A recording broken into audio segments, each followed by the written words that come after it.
29 ফেব্রুয়ারি 2024। কেউ এসেছিলেন পরিবারের সঙ্গে সময় কাটাতে, কেউ এসেছিলেন বন্ধুদের সঙ্গে আড্ডা দিতে, কিন্তু আর ফেরা হয়নি ঘরে। সেদিন রাতে রাজধানীর বেইলি রোডের বহুতল ভবন গ্রিন কজি কটেজের নিচতলা থেকে আগুনের সূত্রপাত হয়। নিচতলা থেকে মুহূর্তের মধ্যে ওপরের দিকে ছড়িয়ে পড়ে। এসি, গ্যাস সিলিন্ডার আর ভবনের একপাশে কাচের আধিক্য থাকায় দ্রুত আগুন ছড়িয়ে পড়ে। টানা প্রায় 2 ঘন্টা আগুন জ্বলতে থাকে পুরো ভবন। 1 বছর আগে ভয়াবহ অগ্নিকাণ্ডে ঝরে যায় 46টি তাজা প্রাণ। 75 জন জীবিত ফেরেন, আহত হন অনেকে।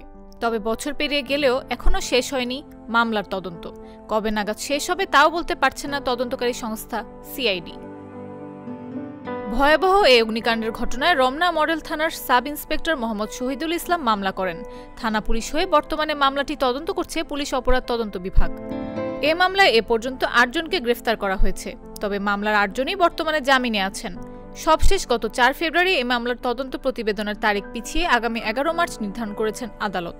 ফলে আইনের ইঁদুর বিড়াল খেলায় পরিণত হওয়ার আশঙ্কায় পড়েছে ভুক্তভোগী পরিবারগুলো। নাফিস আব্দুল্লাহ, জাগো নিউজ।